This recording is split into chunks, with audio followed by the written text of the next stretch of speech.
It's a red dory and a green dory. Okay.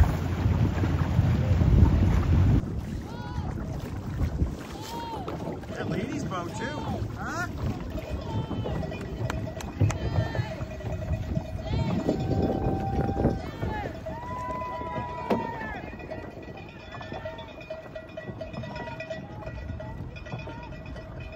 Girls boat.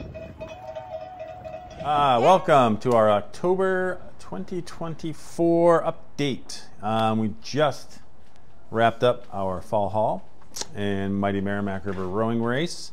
A lot of cool boats this year, a lot of gigs, and we had some Saint skiffs, which are pretty neat, and we had an Irish curragh, which is super cool. First time for that, and I expect to see them around a little bit.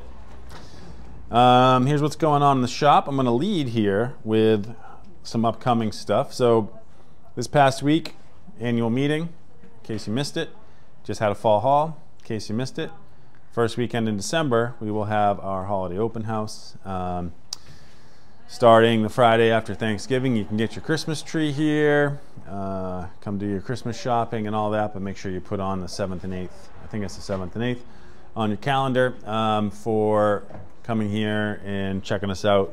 Have music, silent auction, all kinds of stuff for you to buy, and you can come check out what's doing at the shop. We also have our winter speakers series. We did have an event last week with the NEMA, the New England Ice Boat Racing Association. That acronym doesn't fly, but you get the idea.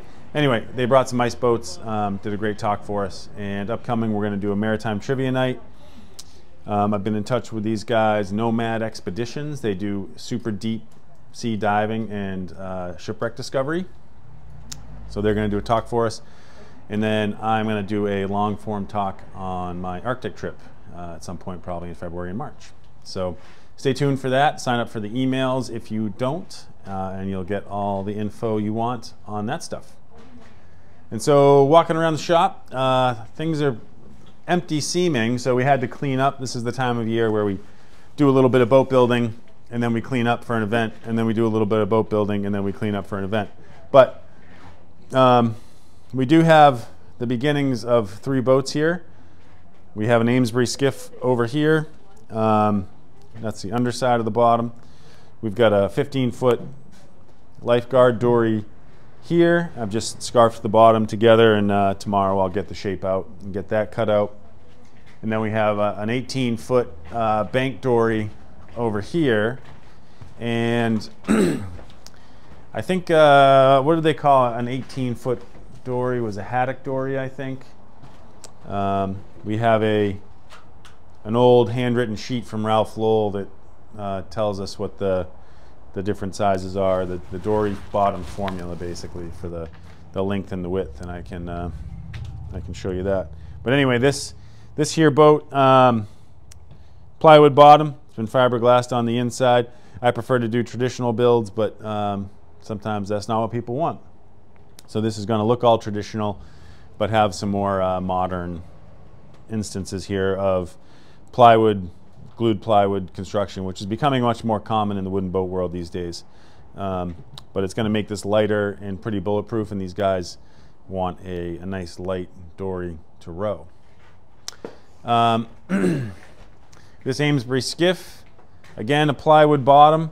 Plywood bottom for a power boat just makes sense, especially if you're going to fiberglass it. And that's what we've done here. The bottom's already been glassed and sanded. And now we're ready for the next step, which is we'll put this bottom on it, or sorry, this transom on it here. That's the transom. It needs a little more touching up, a little more finishing before it goes on, but we'll stick that on there.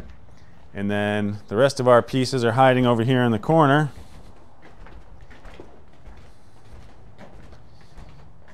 We've got our frames, those big boys will go on,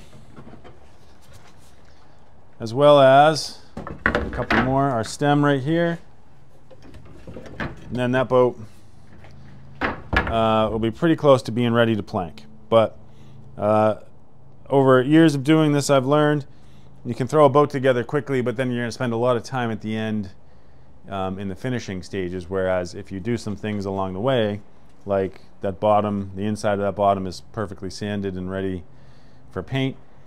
These here I'm going to fair up and maybe prime before they go on, just to get that out of the way. Same with the stem, probably epoxy coat some parts of it and then get it all primed up before it goes on.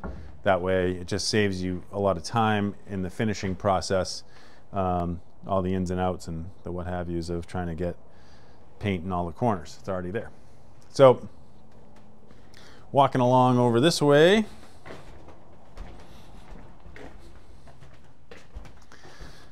this part of the shop in the dark here has been cleaned up as well.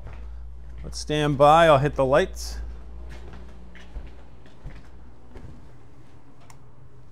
So our apprentices are back, and they started off here puttying these seams. Not doing too bad of a job. Getting those puttied. We'll get those all done and get some bottom paint on this probably this week, and then start cleaning up the top sides, making them look really nice. This boat had been named Mouse right there, and these Beetle Cats have great, I think you can buy them from Beetle, these really cool cast name letters. And one of the apprentices didn't like the name Mouse. And so what we think we're going to do is just take out the O, make it Muse, which would be pretty rad, I think, right? How about that? Muse with a sideways S. So anyway, fun things. That was one of the suggestions of one of our more literary type children that work here.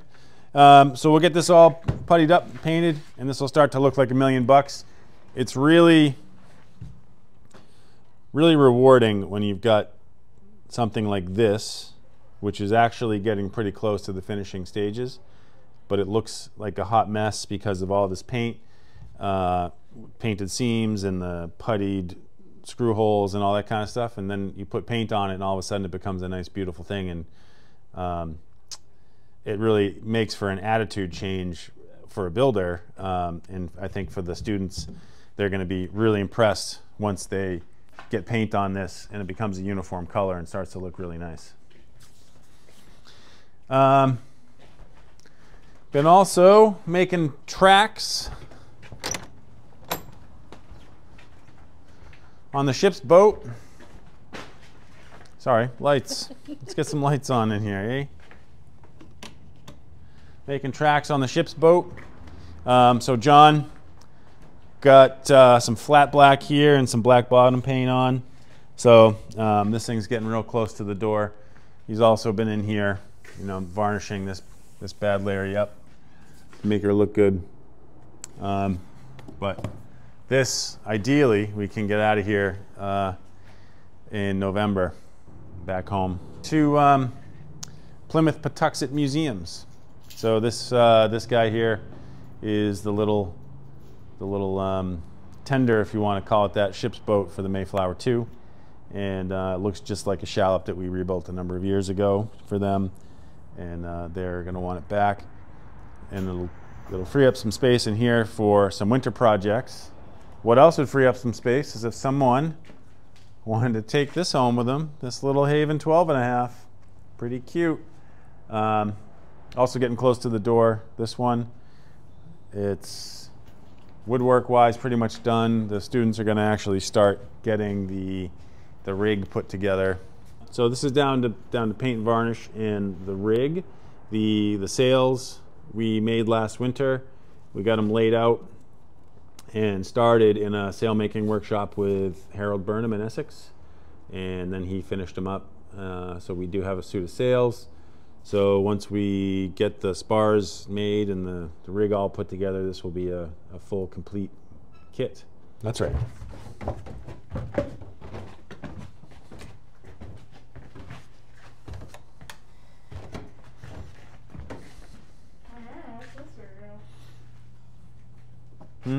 What's What's this weirdo? So this boat here,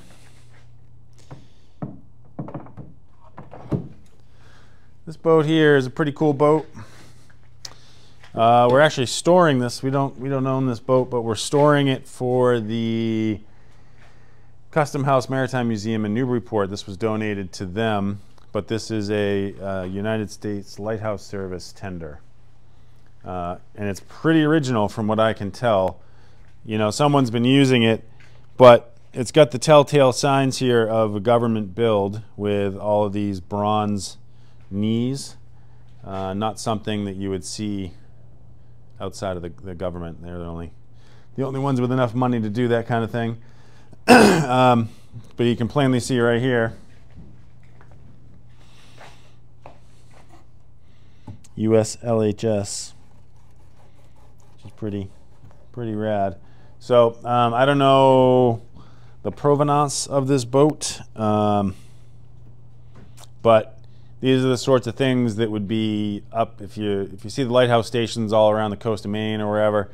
They all have a little boathouse with a boat ramp. These are the kinds of boats that would be in those boathouses. Pretty stout, pretty rugged, but was the means of the lighthouse keeper to go save people from time to time, but also in some cases to get ashore for groceries and that kind of thing.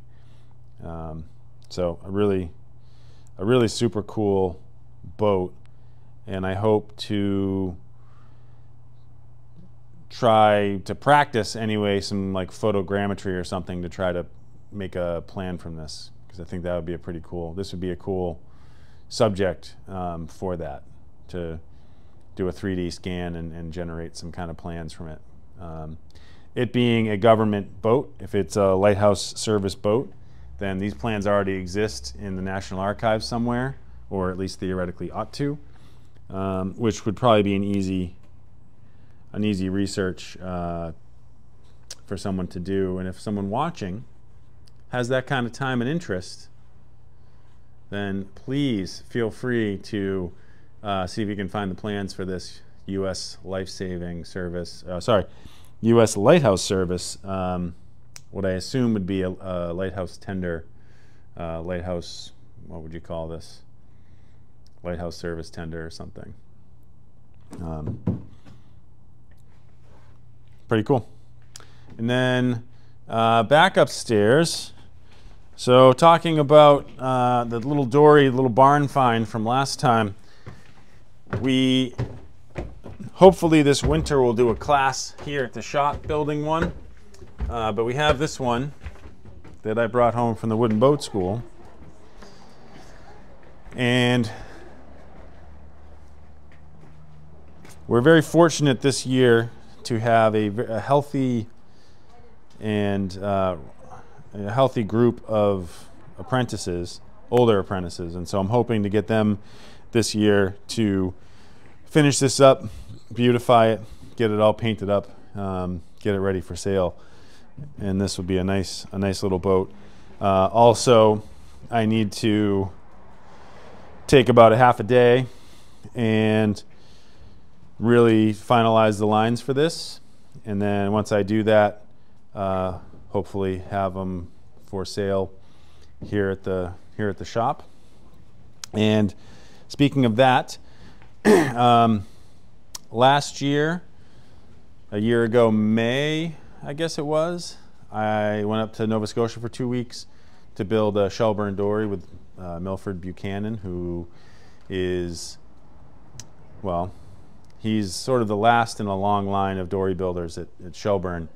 And so in that process, myself, Brad Dimmick, Cricket Rust, and Douglas Brooks recorded the process, wrote everything down, made plans, that whole thing. And the book will be published should be published in the next few weeks, and to be available too. So when that happens, I will let you know. But a brand new book on building the Shelburne dory, complete with plans. And maybe I've talked to the wooden boat school folks, and I think next year we'll probably build in my class a Shelburne dory. That's what's going on here. This is that time of year, that kind of funny time of year again, where we have a bunch of events and a bunch of things to do. So we try to sneak boat building in between, but often it's not enough. And then once the holiday open house is over, we can then pick back up building in earnest. So the plan is to get a lot of boat pieces together, get the boats ready to slam together, and then once the holiday open house is over, we'll start growing boats in this here field. You're getting a boat, yeah. You're getting a whole boat. Right. Also hoping to modify a trailer we have in the yard to fit this. So, sorry, I'm grabbing this piece of plywood that I knew I had.